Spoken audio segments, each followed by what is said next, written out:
온유하우스 예배 오신 여러분들을 환영합니다. 오늘 예배 가운데서도 하나님이 주시는 만지심과 회복의 은혜가 여러분들의 가운데 있기를 축복합니다. 우리 함께 오 나의 자비로운 주여 함께 찬양하시겠습니다. 오 나의 자비로운 주여, 오 나의 자비로운 주여, 나의 몸과 영혼을 주의 은혜로 다 세워주소서.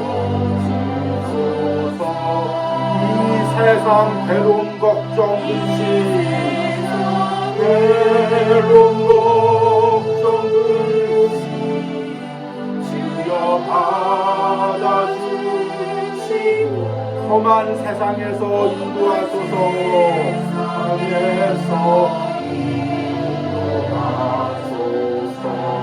예수 오 예수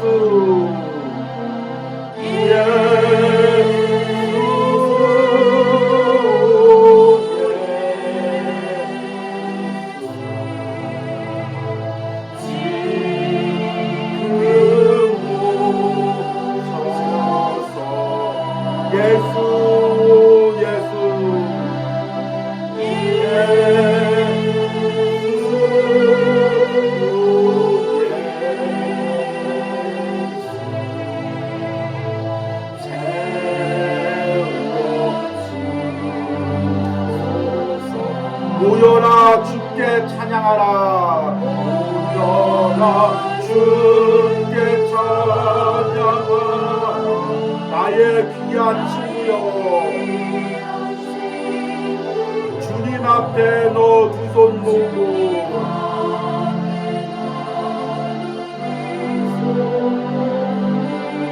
오 너의 슬픈 세상 눈물,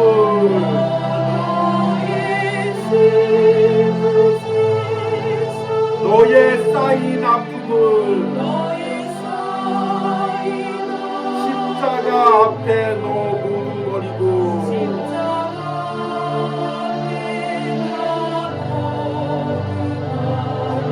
예수 예수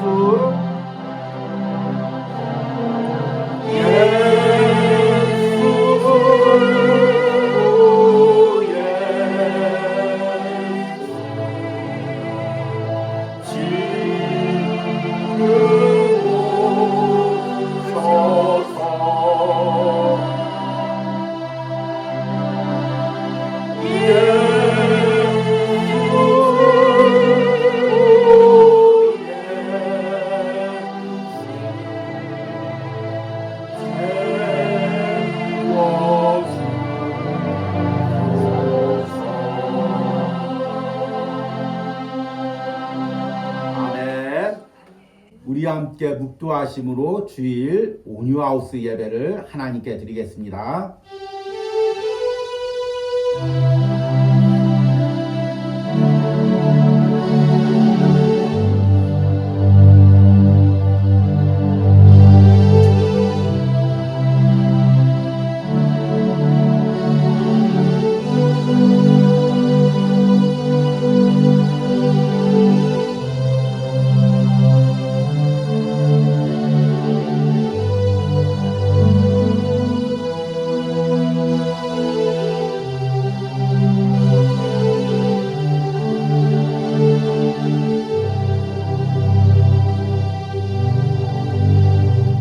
여호와 우리 주여, 주의 이름이 온 땅에 어찌 그리 아름다운지요. 주의 영광이 하늘을 덮었나이다. 사람이 무엇이기에 주께서 그를 생각하시며 인자가 무엇이기에 주께서 그를 돌보시나이까. 아멘. 하나님, 한 주간도 온유하우스와 사랑하는 성도들의 가정과 자녀들을 돌봐주신 은혜에 감사합니다. 우리가 때로는 느끼지 못하고 체험하지도 못하고 있지만 하나님께서는 항상 불같은 눈동자로 우리의 삶과 가족들과 자녀들을 지켜주신 줄 믿습니다. 그 은혜로 우리가 오늘 이 주일에 온유하우스에서 예배합니다. 이것이 은혜입니다. 주님, 오늘 이 예배를 통해 이 하나님의 놀라운 은혜와 섭리를 깨닫게 하여 주시옵소서. 그리고 이번 한 주도 하나님이 주시는 넉넉한 은혜로 세상을 이기며 살아가게 하여 주시옵소서. 오늘 이 예배 처음부터 끝까지 성령 하나님께서 이곳에 임재하시고 예배하는 자들에게 차고 넘치는 은혜를 부어 주시옵소서. 예수님의 이름으로 기도했습니다. 아멘. 찬송가 183장입니다. 빈들의 마른 풀같이 우리 함께 찬양하겠습니다.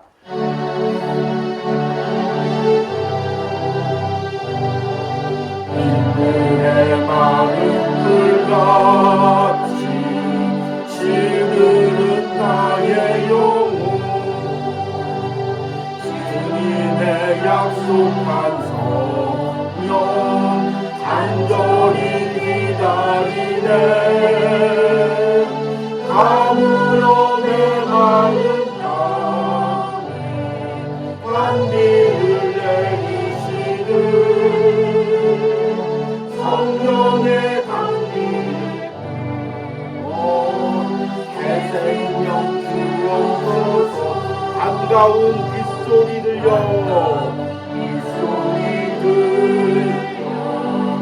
산천이 춤을 추네 봄비로 내리는 성령 내게도 주옵소서 가물어 메마른 땅에 가물어 메마른 땅에 반비를 내리시는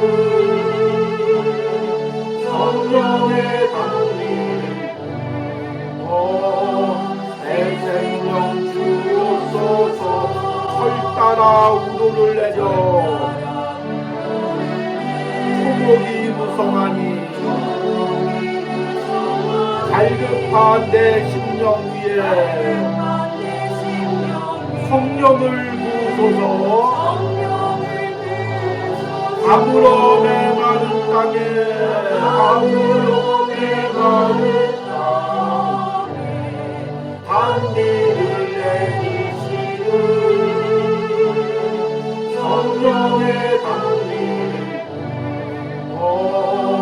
새생명 주옵소서 참되신 사랑의 언약 참되신 사랑의 언약 얻을 수 있사오랴 오늘의 흡족한 은혜 흡족한 은혜 주실 줄 믿습니다 가물어 메마른 땅에 메마른 땅에 반비를 내리시는 성령의 단비를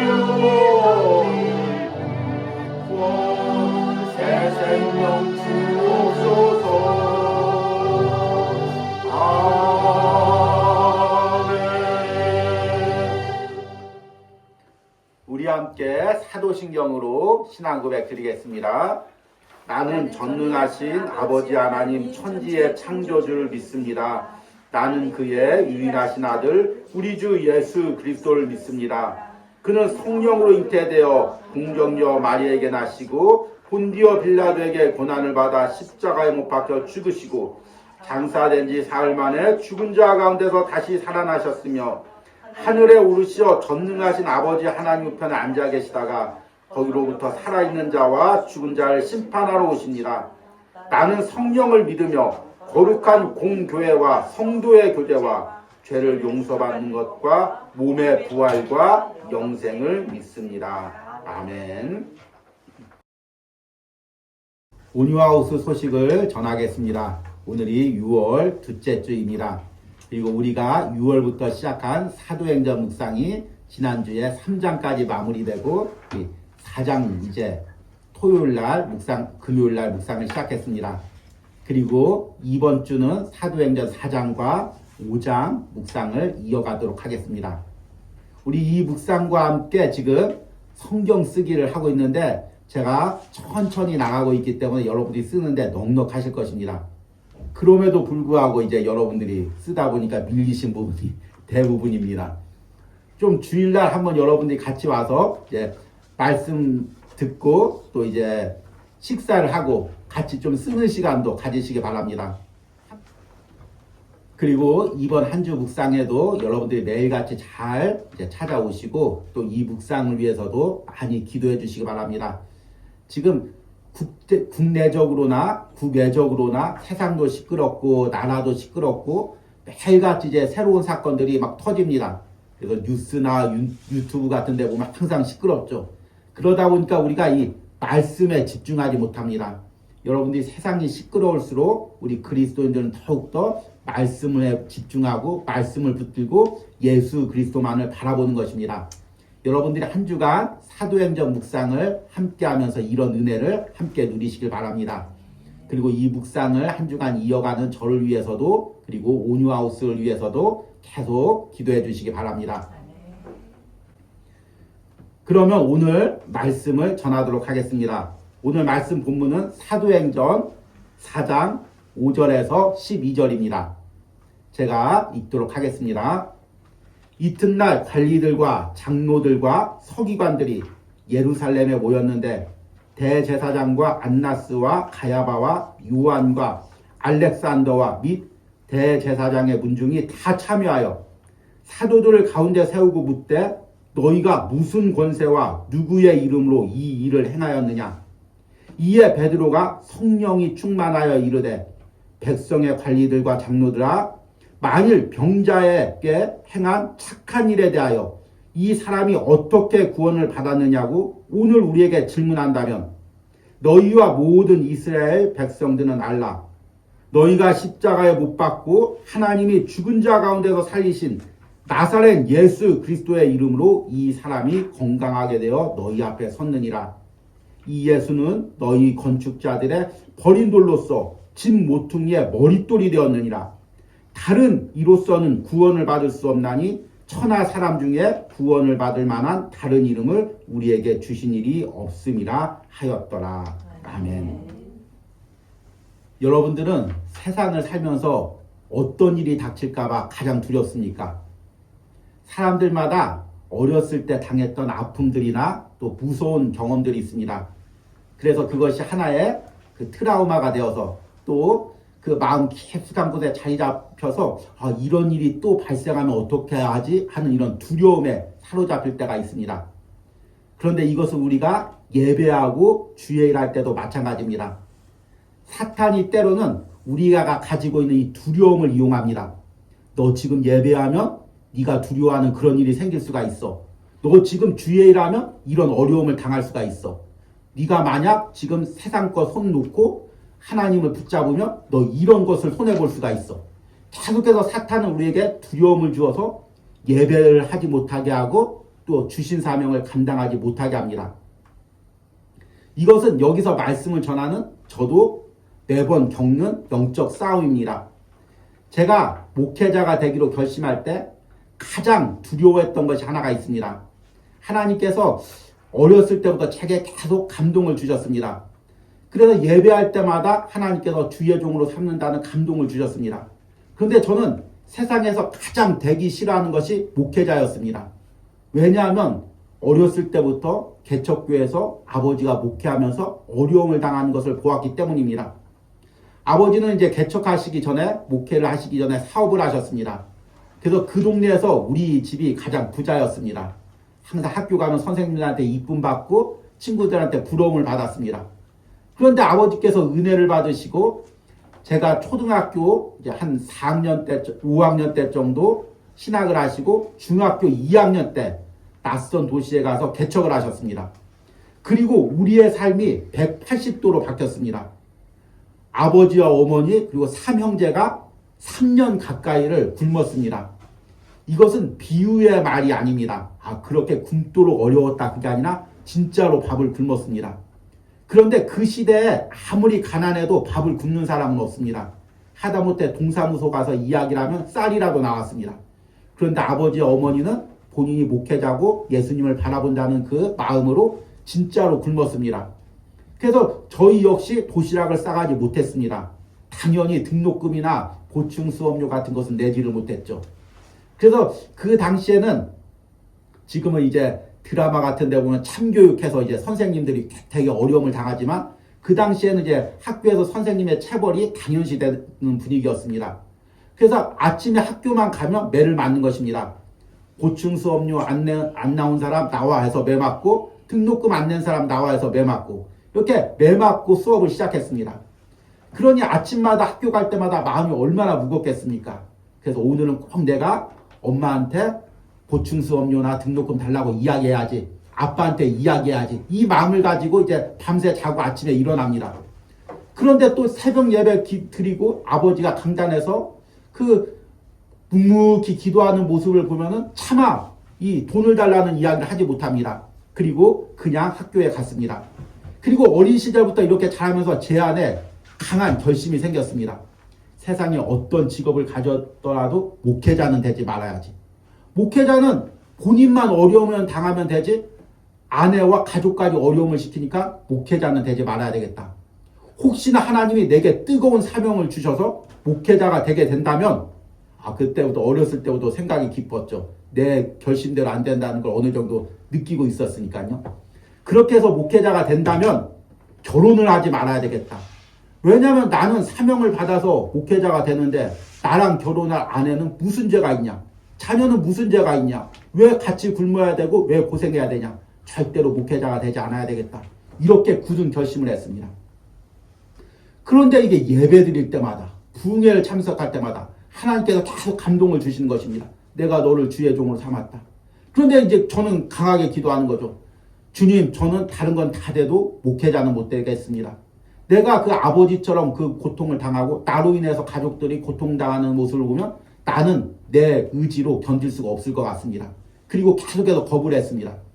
그러다가 고등학교 3학년 때 강한 성령이 임했습니다. 그런데 그때 내가 두려워하던 모든 것들을 내려놓는 은혜가 있었습니다. 주님, 내 인간적인 생각으로 미리 염려했습니다. 미리 두려워했습니다. 나의 모든 삶까지도 주님께 맡깁니다. 이제 나의 삶은 주님께서 책임져 주시옵소서. 내가 나중에 이룰 가족도 주님께서 책임져 주시옵소서. 나중에 낳을 자녀도 주님께서 책임져 주시옵소서. 이렇게 결단하고 주의 종이 되기로 결단을 하고 신학교를 입학하고 목회자가 되었습니다. 그리고 지금까지 하나님께서 제 삶을 책임져 주셨습니다. 그러나 또한 인생의 중요한 순간마다, 목회의 중요한 순간마다 사탄은 내 안에 있는 이 두려움을 이용합니다. 제가 여기서 설교하면서 저는 이제 아무런 두려움이 없습니다. 주님께서 죽이든지 살리든지 아무런 걱정이 없습니다. 이렇게 선포하면 좋겠습니다. 그러나 저도 여러분들 같이 연약한 인간입니다. 매 순간 두려울 때가 있습니다. 매 순간 이 세상을 하루하루 어떻게 살아가야지 때로는 막막할 때가 있습니다. 그러나 그때 결심했던 그 은혜를 붙듭니다. 그때 내가 믿음으로 발을 내딛었을 때 하나님께서 이 모든 두려움을 이기게 해주셨듯이 지금도 믿음으로 발을 내딛을 때마다 이 모든 것들을 이기게 하는 줄 믿습니다. 여러분, 하나님께서 우리를 왜 하나님의 자녀로 부르셨습니까? 하나님이 하나님께 예배하고 찬송하게 하기 위해서입니다. 이 땅에 남겨진 삶 동안 나를 위해서 사는 것이 아니라 하나님을 위해서 살고 교회와 예배와 복음 전함을 위해서 살게 하기 위해서입니다. 그런데 그때마다 사탄은 우리 안에 두려움을 이용합니다. 너 어렸을 때 이런 어려움이 있었지. 그거 예배하다가 주일 하다가 세상 것 놓다가 다시 당할 수가 있어. 그러니까 너 예배보다 중요한 게 무엇이냐면 세상 것 붙들어야 돼. 세상에서 성공해야 돼. 돈 벌어야 돼. 높이 올라가야 돼. 계속해서 우리의 두려움을 이용합니다. 그런데 여러분, 우리가 이것을 뚫고 지나가면, 한 발짝 내디디면 이 두려움을 이기는 놀라운 은혜가 있습니다. 그리고 그것은 내 힘으로 하지 못합니다. 우리가 말씀을 묵상하고 주일마다 전하는 사도행전 말씀처럼 성령이 충만할 때 이 두려움을 이길 수가 있습니다.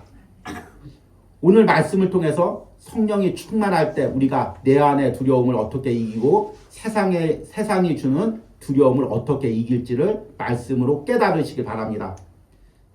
오늘 말씀은 베드로가 공회 앞에서 대제사장들과 장로들, 종교 지도자들 앞에서 선포한 말입니다. 우리가 지난주 말씀에 베드로가 오순절에 성령을 받고 오순절날 설교하니까 3,000명이 예수님을 믿었다는 말씀을 들었습니다. 그리고 이제 베드로가 성전에 가서 기도하러 가다가 성전 미문에 있는 안진뱅이를 보았습니다. 그리고 나사렛 예수의 이름으로 그 안진뱅이를 일으켜 세웁니다. 우리 지난주에 묵상한 말씀이죠. 사도행전 3장 6절에 베드로가 이르되 은과 금은 내게 없거니와 내게 있는 이것을 내게 주노니 나사렛 예수 그리스도의 이름으로 일어나 걸으라 하고, 그러자 안진뱅이가 일어났습니다. 그리고 뛰어서 성전 안으로 들어가서 뛰고 하나님을 찬양했습니다. 그러자 성전 안에서 많이 있던 유대인들이 이 모습을 보았습니다. 이 사람이 성전 미문에서 평생 안진뱅이로 있던 것을 이 사람들은 다 보았습니다. 그런데 베드로와 요한이 기도하자 낮고 뛰어서 하나님을 찬양하는 모습을 보고 이제 베드로와 요한을 주목합니다. 그러자 베드로와 요한이 사도행전 3장 12절에 베드로가 이것을 보고 백성에게 말하되 이스라엘 사람들아, 이 일을 왜 놀랍게 여기느냐? 우리 개인의 권능과 경건으로 이 사람을 걷게 한 것처럼 왜 우리를 주목하느냐? 그리고 나서 예수 그리스도를 증거합니다. 성령 충만하여 주신 사명을 감당하는 거죠. 그러자 5,000명이 이번에는 예수님을 믿는 역사가 일어났습니다. 여러분, 성경에 3,000명, 5,000명 하니까 별거 아닌 것 같지만 그 당시에는 도시의 인구의 엄청난 숫자가 이 숫자입니다. 처음에 3,000명이 예수님을 믿었을 때도 유대 종교 지도자들이 긴장을 했을 것입니다. 그런데 이번에는 5,000명이 믿었습니다. 그러니까 아주 유대 종교 지도자들이 발칵 뒤집혔습니다. 그리고 베드로와 요한을 잡아들였습니다. 그리고 밤새 가두었다가 이제 오늘 읽은 말씀처럼 이들을 공회에 세우고 신문을 합니다. 오늘 말씀에 이들이 어떻게 신문을 받았는지를 잘 보여주고 있습니다. 오늘 읽은 사도행전 4장 5절에서 7절 말씀을 보니까 이튿날 관리들과 장로들과 서기관들이 예루살렘에 모였는데 대제사장 안나스와 가야바와 요한과 알렉산더와 및 대제사장의 군중이 다 참여하여 사도들을 가운데 세우고 묻되 너희가 무슨 권세와 누구의 이름으로 이 일을 행하였느냐? 여러분, 지금 한번 분위기를 떠올려 보십시오. 이 베드로와 요한은 갈릴리에서 고기를 잡던 어부입니다. 그런데 이들이 지금 유대 나라의 가장 높은 기관인 이 공회 앞으로 끌려갔습니다. 그리고 그 맨 위에는 대제사장 안나스와 가야바가 있습니다. 왜 두 명이냐면 안나스가 가야바의 장인이고 당시에 이제 안나스가 나이가 많아서 공동으로 같이 대제사장 직분을 행했던 것으로 추측하고 있습니다. 그리고 옆에는 장로들과 서기관들 그리고 사두개인들 이런 사람들이 다 있습니다. 그런데 여러분, 이 사람들이 누굽니까? 바로 예수님을 십자가에 못 박아 죽인 사람들입니다. 그동안 베드로와 요한과 제자들이 왜 성령 받기 전에 마가다락방에서만 기도했습니까? 바로 이 상황이 올까봐 두려웠던 것입니다. 여러분, 우리 베드로에 대해서 잘 알고 있죠. 베드로는 무척 목소리가 큰 사람입니다. 무슨 일만 있으면 내가 예수님과 함께 죽겠습니다 소리를 치는 사람입니다. 겉으로 보면 믿음이 좋은 것 같죠. 여러분, 믿음 좋다고 소리치는 사람이 사실은 믿음이 약한 경우가 많이 있습니다. 우리가 이게 개를 키우다 보면 개 중에서 유난히 겁이 많은 개가 있습니다. 이 개는 사람만 오면 왕왕 짖습니다. 그런데 이 개가 왜 짖냐면 싸나워서 짖는 것이 아닙니다. 겁이 많아서 짖는 것입니다. 겁이 많을수록 목소리가 큽니다. 길거리 가다가 주차나 차량 문제로 시비하면 문 열고 우통 벗고 달려드시는 분들 무서워 보입니다.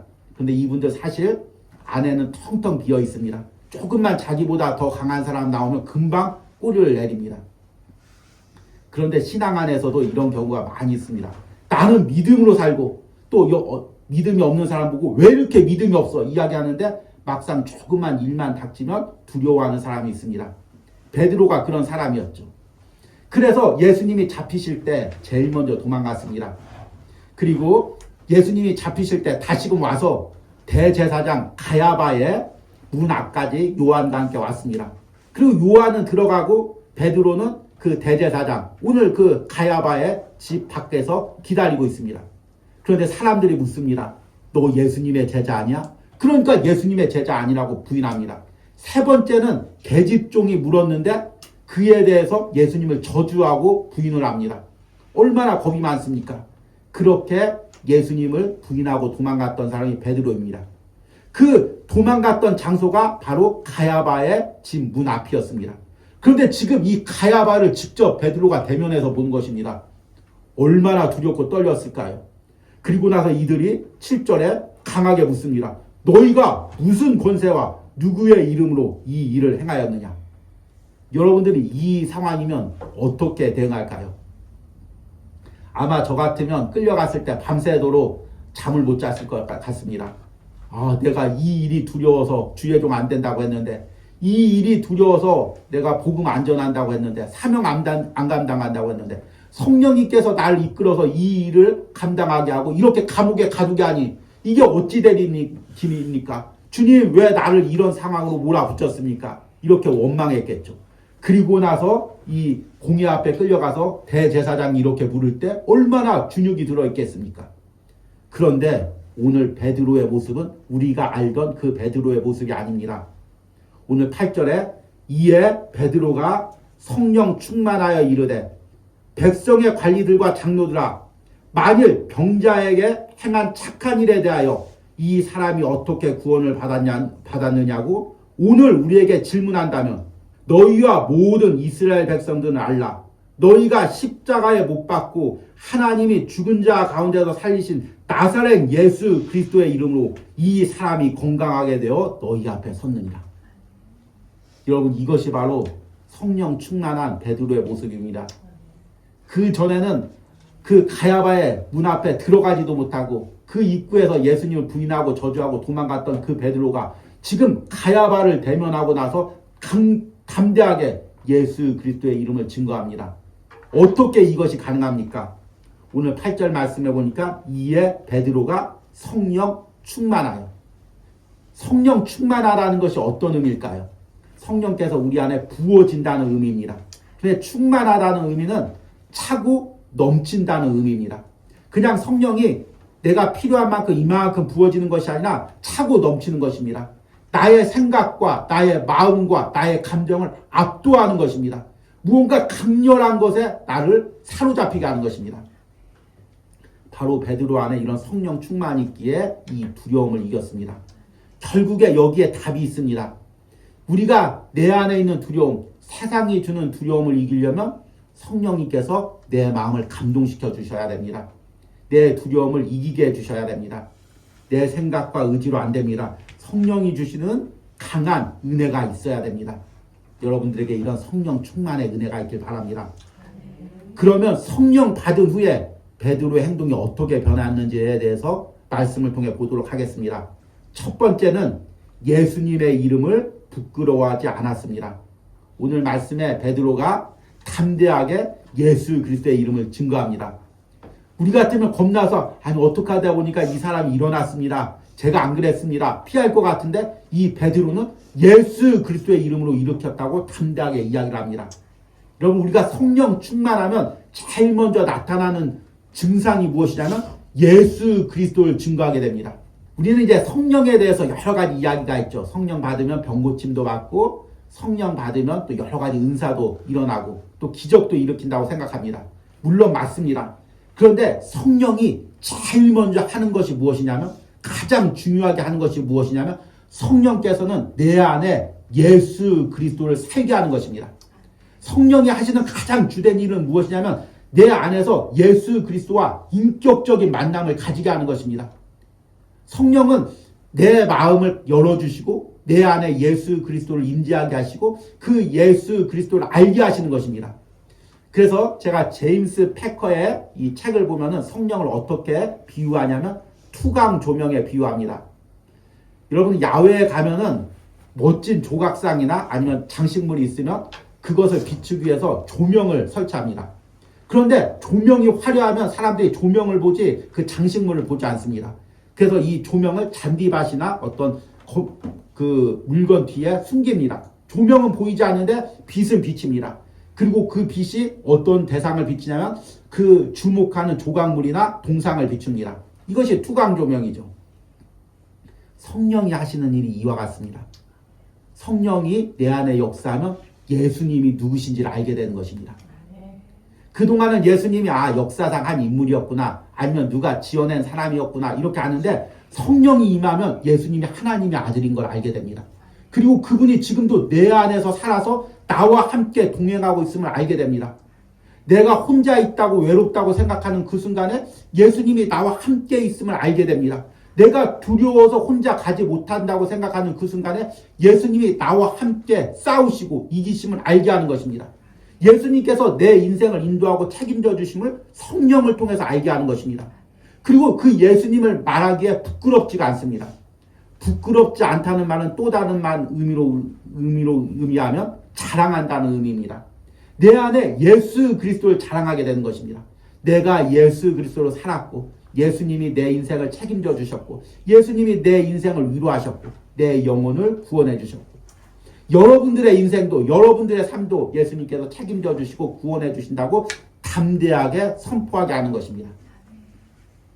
여러분들이 성령 충만하여 이런 은혜가 있길 바랍니다. 예수 그리스도만을 높이는 은혜가 있길 바랍니다. 두 번째로, 성령이 충만하면 어떤 역사가 일어나냐 하면 담대하게 복음을 전하게 됩니다. 오늘 말씀 11절과 12절에 베드로가 이렇게 이야기합니다. 이 예수는 너희 건축자들의 버린 돌로서 집 모퉁이의 머릿돌이 되었느니라. 다른 이로서는 구원을 받을 수 없나니 천하 사람 중에 구원을 받을 만한 다른 이름을 우리에게 주신 일이 없음이라 하였더라. 아멘. 여러분, 지금 이 베드로가 말하는 내용이 무엇입니까? 예수님만이 구원자라는 이야기입니다. 그리고 예수님만이 구원자라는 이야기는 예수님께서 하나님이 보내신 그리스도라는 이야기입니다. 그리고 예수님께서 그리스도라는 이야기는 예수님이 인간이 아니라 하나님의 아들이라는 이야기입니다. 다른 베드로의 설교에서는 이 부분을 더 풀어서 이야기하지만 오늘은 아주 압축적으로 예수님만이 구원이라고 강하게 선포합니다. 그런데 여러분, 이 선포에 담긴 의미가 무엇입니까? 지금 이 베드로와 요한을 신문하는 대제사장들과 서기관들과 장로들은 누굽니까? 바로 예수님을 직접적으로 빌라도에게 넘겨서 십자가에서 죽게 한 사람들입니다. 그러니까 지금 이 사람들에게 하는 말은, 너희가 십자가에 못 박아 죽인 예수가 사실은 하나님의 아들이다. 그리스도다. 그분만이 구원자다. 그런데 너희가 십자가에 못 박았다. 이렇게 이야기하는 것입니다. 여러분, 이런 말을 하고 살아남을 수가 있을까요? 지금 이 사람들 앞에, 최고의 권력자들 앞에 지금 이 이야기를 하는 것입니다. 지금 우리 세상은 굉장히 민주화가 되어 있죠. 그리고 이제 뉴스나 인터넷이 발달돼서 조금만 부당한 일이 있어도 그것이 금방 뉴스로 나갑니다. 그럼에도 불구하고 우리가 어떤 회사 사장님한테 이렇게 직접적으로 이야기하기가 쉽지 않습니다. 최고 통치자한테 이렇게 이야기하기가 쉽지가 않습니다. 눈에 보이지 않아도 눈에 보이지 않는 방법으로 불이익을 당하고 어려움을 당하게 되죠. 그런데 성령이 충만하면 이런 거 하나도 두렵지 않습니다. 내가 회사에서 어려움을 당하든 피해를 보든 사회에서 어떤 일을 당하든 두렵지가 않습니다. 오직 예수 그리스도의 이름을 전하게 됩니다. 이 증거에 대해서 4장 14절에 이제 이 대제사장들과 관리들이 놀라게 됩니다. 그들이 베드로와 요한이 담대하게 말함을 보고 그들은 본래 학문이 없는 범인으로 알았다가 이상히 여기며 또 전에 예수와 함께 있던 줄도 알고, 이들이 베드로와 요한이 담대히 말함을 보고 놀란 것입니다. 그런데 여기서 담대히 말하다는 의미가 무슨 의미냐면 겁없이 말하다, 두려움 없이 말하다, 1차적으로는 이런 의미가 있습니다. 그런데 이 단어가 이제 계속 우리가 사도행전을 묵상하다 보면 반복해서 쓰입니다.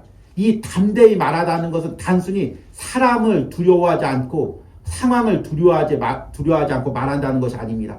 성령님께서 내게 감동을 주셔서 성령님의 감동으로 말한다는 바로 그런 의미입니다. 여러분, 성령이 충만하면 성령의 감동으로 말하게 됩니다. 여러분, 때로는 우리가 주의 일을 하다가 또 사람과의 관계에서 어려운 부분들이 많이 있습니다. 그래서 내 지혜로 참 지혜 있게 말해도 그 말을 상대가 오해하게 되고 또 잘못 반응하는 경우도 많이 있습니다. 그래서 어떻게 말해야 될지 우리는 알지를 못합니다. 그런데 성령이 충만하면 성령이 주시는 감동으로 말합니다. 나 이 말하면 안 될 것 같은데, 이 말하면 저 사람이 화낼 것 같은데, 이 말하면 저 사람이 나를 잡아 죽일 것 같은데, 그런데도 성령이 감동 주시면 그 감동으로 말하게 됩니다. 그리고 성령의 감동으로 말하면 역사가 일어납니다. 이것이 바로 담대하게 말하는 것입니다. 여러분, 여러분들 안에 이 성령이 주시는 담대함이 있기를 원합니다.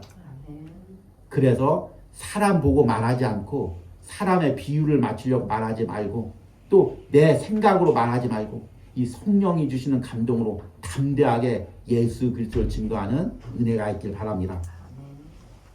마지막으로 성령 충만하면 세상과 타협하지 않습니다.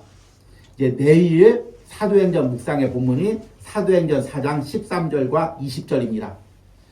대제사장들과 관원들이 베드로와 요한을 강하게 압박하면 이들이 머리를 숙일 줄 알았습니다. 그런데 오히려 담대하게 예수 그리스도를 증거합니다. 그러니까 이 관원들도 한 발짝 물러섭니다. 우리가 압박한다고 될 일이 아니다. 적당히 타협하자. 그리고 나서 18절에 보니까 그들을 불러 경고하여 도무지 예수의 이름으로 말하지 말고 가르치지도 말라 하니. 이 말의 의미는 너희가 지금 예수님의 이름을 증거했지 않느냐. 우리가 십자가에 못 박아 죽은 그 죄수의 이름으로 지금까지 말씀을 증거하지 않았느냐. 원래 이것은 사형에 해당된다. 그런데 한 번만 봐주겠다. 이번 일 다 지금까지 있었던 일 없던 걸로 해줄 테니까 앞으로만 조심해라. 이렇게 이제 한 발짝 물러나는 거죠. 그러면 내가 베드로와 요한이라면 어떻게 하겠습니까? 지금 끌려올 때 죽을 줄 알았습니다. 예수님과 함께 십자가에 못 박힐 줄 알았습니다. 그런데 다 없던 일로 해주겠다는 것입니다. 그리고 앞으로만 조심해서 예수 그리스도의 이름을 증거하지 말라고 하라는 것입니다. 그러면 앞에서 그냥 예 알겠습니다 얘기하고 뒤에 가서 조심히 이번에는 예수 그리스도의 이름을 증거하면 되는 것입니다. 얼마나 지혜로운 행동입니까? 그런데 오늘 베드로와 요한이 하는 행동을 보십시오. 19절과 20절에 베드로와 요한이 대답하여 이르되 하나님 앞에서 너희의 말을 듣는 것이 하나님의 말씀을 듣는 것보다 옳은가 판단하라. 우리는 보고 들은 것을 말하지 아니할 수 없다니. 살려주겠다고도 하는데 지금 죽을 곳으로 들어가는 것입니다. 전혀 세상과 타협하지 않고 나는 예수 그리스도의 이름을 증거하는 것, 내게 주신 사명을 행하는 것 타협하지 않겠다. 나는 사람들의 비유를 맞추지 않겠다. 내 목숨, 내 지위 유지하기 위해서 적당히 살지 않겠다. 이렇게 선포하는 것입니다. 세상에서 이렇게 살면 망하기 딱 좋습니다. 왕따 당하기 딱 좋죠. 신앙도 언뜻 보면 세상과 적당히 타협하는 사람들이 잘 사는 것 같습니다. 주일날 회사에 바쁜 일이 있으면 회사 적당히 나가고 그 다음에 저녁 예배를 드리거나 아니면 온라인으로 예배를 드리고 또 적당히 세상 술자리도 어울리고 세상 가는데도 같이 놀고 또 예배 드리고 이렇게 행하는 것이 더 좋아 보입니다.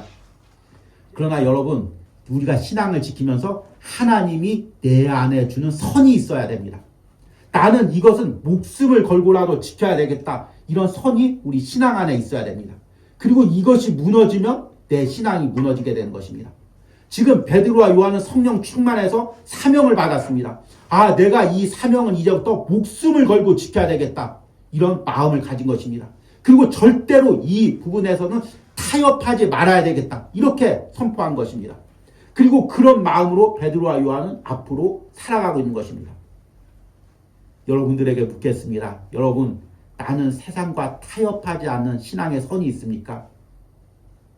이것을 제가 정해주는 것이 아닙니다. 이제부터 주일 성수하십시오. 안 하시는 분들은 예배 나오지 마십시오. 세상 술자리 가지 마십시오. 가는 분들은 예배 드리지 마십시오. 이렇게 제가 정해주는 것이 아닙니다. 성령님께서 여러분들에게 감동을 주는 것입니다. 아, 이 선은 내가 넘지 말아야 되겠다. 이것은 내가 가지 말아야 되겠다. 누가 강요해서 누가 율법적으로 여러분들에게 지시해서 하는 것이 아닙니다. 성령님이 내 안에 감동을 주시는 것입니다. 내가 그 자리를 가려고 하면 성령님께서 내 안에 불편한 마음을 주십니다. 이건 아니다. 이곳에 가는 것은 아니다. 이런 말을 하는 것은 아니다. 저 사람과 어울리는 것은 아니다. 계속해서 감동을 주시는 것입니다. 그러면 그것은 무엇이냐면 성령님께서 내게 선을 그어주시는 것입니다. 이 선은 넘지 말아라. 하나님의 울타리 안에서 내가 너에게 안전하게 쳐준 선인데 이 선 밖으로는 나가지 말아라. 성령님께서 이렇게 감동을 주시는 것입니다. 그러면 우리는 그 성령께 순종해서 그 울타리 안에서 사는 것입니다. 그러면 내가 울타리 밖으로 나가서 얻을 수 있는 이익들, 또 울타리 안에 있었기 때문에 손해봤던 것들, 그런 것들을 하나님께서 내 인생에서 다 책임져 주십니다. 이제 말씀을 맺으면서 내가 뛰어넘어야 할 두려움이 무엇인지를 여러분들 말씀으로 다시 한번 깨달으시길 바랍니다. 여러분, 아직도 내가 넘지 못하고 있는 두려움이 무엇이 있습니까? 그 위대한 사도 베드로도 복음을 전하면서 매 순간 두려워하고 떨었습니다. 고린도전서에 보니까 베드로가 고린도 지역에 복음을 전했을 때 그 심정을 어떻게 고백하냐면 고린도전서 2장 3절에 내가 너희 가운데 거할 때 약하고 두려워하고 심히 떨었노라. 이게 위대한 사도 바울의 고백입니다. 그 위대한 사도 바울도 주의 일을 하면서 약하고 두려워하고 떨었습니다. 그냥 떨었는 것이 아니고 오늘 말씀해 보니까 심히 떨었습니다. 심히 두려워했다는 것입니다. 그럼에도 성령이 주시는 감동으로 그 약하고 두려움과 모든 것들을 이기고 사명을 감당하고 복음을 전했습니다. 여러분, 지금 무엇이 두렵습니까? 어떤 두려움이 나를 억누르고 있습니까? 어떤 두려움이 나를 예배하지 못하게 하고 있습니까? 어떤 두려움이 사명 감당하지 못하게 하고 있습니까? 어떤 두려움이 기도하지 못하게 하고 어떤 두려움이 하나님을 찬양하지 못하게 하고 있습니까? 여러분들이 성령 충만하여 그 두려움을 밟고 나가는 은혜가 있길 바랍니다. 온유하우스에서 주는 이 말씀과 묵상을 통해서 여러분들이 성령 충만으로 내 안의 두려움을 이기시길 바랍니다. 내 안에 어린 시절의 아픈 상처로 인해서 나를 잡고 있는 모든 두려움들을 성령 충만으로 이기고 앞으로 나가시길 바랍니다. 그럴 때 주님께서 내게 주신 예배의 사명, 주의 일의 사명을 여러분들이 넉넉하게 감당할 줄 믿습니다. 우리 들은 말씀 생각하시면서 하나님의 부르심 찬양하겠습니다. 이 찬양 가사부에 보니까 하나님께서 크신 계획으로 우리를 부르셨다고 말하고 있습니다. 하나님의 부르심에는 결코 후회하심이 없습니다. 여러분, 하나님은 내가 알지 못하는 저 놀라운 계획으로 나를 부르시고 인도해 가십니다. 그리고 이것을 감당할 수 있도록 날마다 성령의 충만한 은혜를 주십니다. 우리가 이 은혜를 사모하면서 이 찬양으로 함께 고백하겠습니다. 하나님의 부르심에는 후회하심이 없네. 내가 이 자리에 선 것도 주의 부르심이라. 우리 입술로 고백합니다. 하나님의 부르심에는 결코 실수가 없네. 나를 부르신 하나님의 신실하심을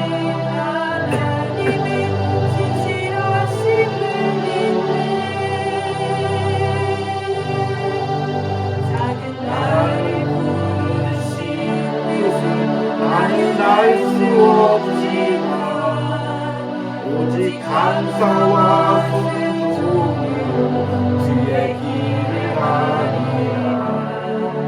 때론 내가 연약해져도 주님 날 도우시니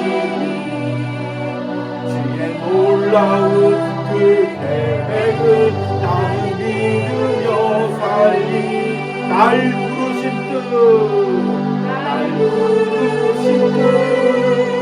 내 생각보다 날 향한 계획 나의 지혜로 측량 못하나 가장 좋은 길로 가장 완전한 길로 오늘도 날 이끄시. 다시 한번 찬양합니다. 하나님의 부르심에는 후회하심이 없네. 내가 이 자리에 선 것도 주의 부르심이라. 아멘. 하나님의 부르심에는 결코 실수가 없네. 나를 부르신 하나님의 신실하심을 믿네.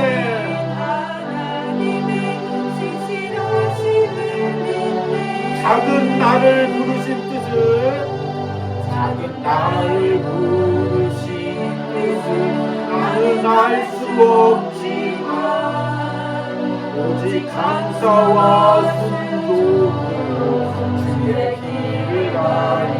아멘.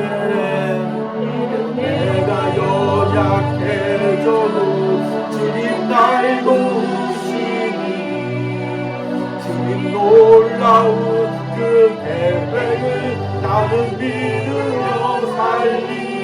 날 부르신 뜻 날 부르신 뜻 내 생각보다 크고 날 향한 계획 나의 지혜로 측량 못하나 가장 좋은 길로 가장 완전한 길로 오늘도 날 이끄시네. 날 부르신 뜻 내 생각보다 크고 날 향한 계획 나의 지혜로 측량 못하나 가장 좋은 길로 가장 완벽한 길로 오늘도 날 이끄시네. 오늘 우리 들은 말씀 생각하면서 기도할 때 여러분 지금 내 안에 나를 누르고 있는 두려움들이 무엇입니까? 세상에서 내가 무엇을 두려워하고 있습니까? 성령 충만으로 이 두려움을 이기게 해달라고 우리 함께 기도하겠습니다. 우리 주여 부르고 기도합니다. 주여, 주님 무엇이 내 안에 두려움으로 자리 잡고 있습니까? 무엇이 나를 두렵게 하고 있습니까? 어떤 두려움이 나를 짓누르고 있습니까? 어떤 두려움 때문에 내가 예배하지 못하고 있습니까? 어떤 두려움 때문에 내가 지혜를 하지 못하고 있습니까? 세상에서 어떤 두려움이 나를 누르고 있습니까? 주님의 성령 충만함으로 이 두려움을 이기게 하여 주셔서 성령 충만함으로 이 두려움을 뚫고 나가게 하여 주셔서 그리하여 예배하게 하여 주셔서 그리하여 내게 맡겨진 지혜를 하게 하여 주셔서 예수 그리스도의 이름을 자랑하게 하여 주셔서 우리 두 번째 기도할 때 지금 사탄이 두려움을 통해서 나를 부르고 있는 상황들이 무엇인지를 영적인 눈으로 보시길 바랍니다. 그리고 성령이 주시는 능력으로 나사렛 예수의 이름으로 이 사탄이 주는 두려움을 이기게 해달라고 우리 함께 기도하겠습니다. 우리 함께 주여 부르고 기도하십니다. 주여, 주님 어떤 두려움이 내 안에 있습니까?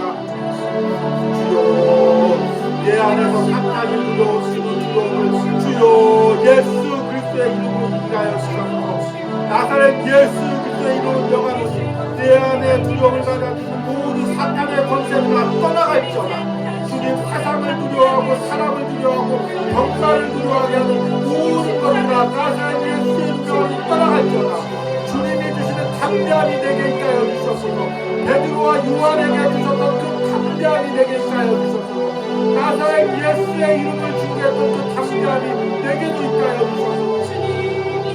교회 앞에서 유대인들 앞에서 담대하게 너희가 예수님을 십자가에 못 박았다고 선포했던 그 증거가 내게도 있게 하여 주셔서 그리하여 세상을 이기게 하시고 사탄의 권세를 이기게 하시고 믿음으로 승리하는 은혜가 있게 하여 주셔서 주로 내 안에 두려움을 이기게 하여 주셔서 내 안에 모든 두려움을 이기게 하여 주셔서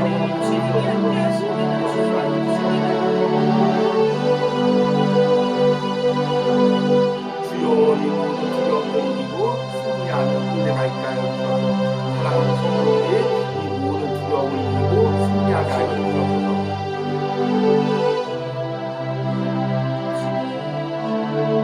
우리 마지막으로 기도합니다. 한 주간 사도행전 묵상 가운데 성령의 기름을 부어주시고 또 내가 한 주간 동안 빠지지 않고 이 묵상에 동참하며 성령과 한 주간을 함께 살게 하여 주시옵소서. 주여 부르고 기도합니다. 주여 한 주간에 사도행전 묵상 가운데 성령의 은혜를 부어주셔서 성령의 기름을 부어주셔서 성령의 충만한 은혜를 부어주셔서 주여 은혜를 주시옵소서. 주님 부끄러우시고 역사하여 주셔서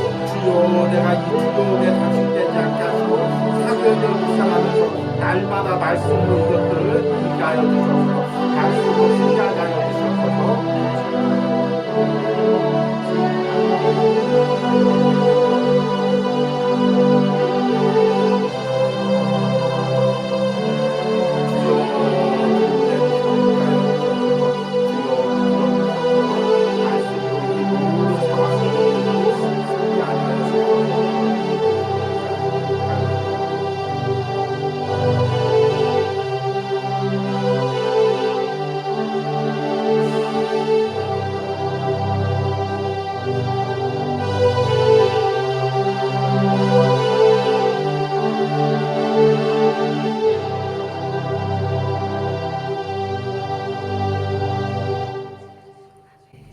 내가 너희 중에서 예수 그리스도와 그가 십자가에 못 박히신 것 외에는 아무것도 알지 아니하기로 작정하였습니다.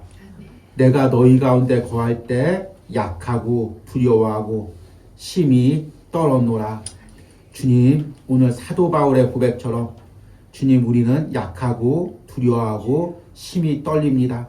세상 앞에서 또 내가 어린 시절 경험했던 두려움 앞에서 그것들이 반복될 때마다 우리는 약하고 두려워하고 떨고 있습니다. 그래서 예배를 드리지 못할 때가 있고 주의 일을 감당하지 못할 때가 있습니다. 세상과 적당히 타협할 때가 있습니다. 사람 앞에 머리 숙일 때가 있습니다. 그러나 오늘 베드로에게 주셨던 성령 충만함을 내게도 주시옵소서. 그리하여 베드로가 공회 앞에서 담대하게 나사렛 예수 그리스도의 이름을 증거했듯이 내게도 이 성령 충만함을 주시고 담대한 복음 증거의 능력을 허락하여 주시옵소서. 그리하여 세상을 이기게 하여 주시옵소서. 연약한 내 육신을 이기게 하여 주시옵소서. 연약한 내 마음을 이기게 하여 주시옵소서. 그로 인해 주신 사명 감당하게 하여 주시옵소서. 남은 생에 예배하고 찬양하게 하여 주시옵소서. 혹시나 한 주간도 두려움과 연약함에 떨었던 성도들이 있다면 하나님께서 오늘 말씀으로 위로하시고 새 힘을 허락하여 주시옵소서. 그래야 이번 한 주는 성령이 주시는 충만함으로 이 두려움을 이기고 승리하는 은혜를 부어주시옵소서. 이런 은혜를 오늘 예배에 참여한 모든 심령 가운데, 영상으로 예배드리는 모든 심령들 가운데 차고 넘치도록 부어주시옵소서. 이 시간에는 온유하우스를 통하여 한 주간 예물 드린 손길들 위하여 기도합니다. 하나님, 주일마다 이 온유하우스를 기억하며 예배하는 주의 종 축복하시고 하나님, 그 사역에 성령 충만함의 역사가 일어나게 하여 주셔서 오늘 베드로처럼 담대하게 예수 그리스도의 이름을 증거하게 하시고 예수 그리스도의 이름으로 병자를 일으키게 하시고 예수 그리스도의 이름으로 능력을 행하는 사역을 행하게 하여 주시옵소서. 주일 새벽마다 이 온유하우스를 위하여 기도하며 예물 드린 권사님, 주님, 이 권사님의 기도를 받아주시옵소서. 그리하여 하나님, 멀리서 기도할 때 이 기도가 하나님 앞에 상달되게 하시고 온유하우스 예배 가운데 항상 은혜가 있게 하여 주시옵소서. 또한 권사님의 연약한 육신 가운데도 성령 충만하여 강건해지는 은혜와 회복이 일어나게 하여 주시옵소서. 하나님, 오늘 특별히 또 80순을 맞아 감사의 또 예물을 드린 권사님이 있습니다. 하나님, 그 권사님의 80생애를 하나님께서 인도하신 줄 믿습니다.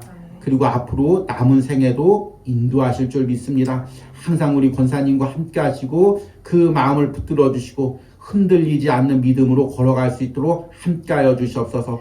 항상 그 가족 가운데 성령 충만의 은혜가 주시고 자녀들 하나하나가 어머니의 기도로, 아버지의 기도로 하나님께서 주시는 은혜와 축복을 누리게 하여 주시옵소서. 또 하나님, 오늘 예배하며 예물 드린 손길들 하나님께서 축복하시고 특별히 자녀를 군 입대에 보내고 기도하는 우리 성도님 가운데 은혜 주셔서 그 군대에서의 자녀의 모든 생활을 하나님께서 지켜주시옵소서. 또 건강에 연약한 가운데 예배하며 기도하는 성도들 가운데 오늘 말씀처럼 성령 충만의 은혜를 주셔서 이 어려움들을 이기고 주님 담대하게 믿음으로 예배하고 사명 감당하는 은혜를 허락하여 주시옵소서. 또 하나님, 우리 온유하우스를 기억하고 매달 연합하여 예물 드린 가정들이 있습니다. 그 가정들 한 가정 한 가정 하나님께서 축복하시고 그 가정의 기도 제목들 하나님께서 다 들어주시고 하나님께서 응답하여 주시고 이 작은 공동체를 섬길 때 하나님께서 100배 1000배의 복들을 가정에 부어 주시옵소서. 또 온유하우스를 기억하고 예물 드린 권사님 그 두 자녀를 위해서 가정을 위해서 기도합니다. 하나님 항상 성령의 은혜가 있어서 그 두 가정 가운데 하나님이 주시는 은혜와 하나됨의 역사가 일어나게 하여 주시옵소서. 이제는 우리를 창조하시고 자녀 삼으신 성부 하나님의 은혜와 십자가를 통하여 우리에게 새로운 구원의 역사를 베푸신 예수 그리스도의 은혜와 지금도 내 안에서 성령 충만함으로 세상을 이기고 두려움을 이기게 하도록 역사하시는 성령 하나님의 역사하심이 오늘 온유하우스 예배 가운데 다시 한번 결단하며 성령 충만으로 내 안에 두려움을 이기기로 결단하는 모든 성도들 가운데 가정 가운데 자녀들 가운데 이제부터 영원까지 함께 할지어다. 아멘.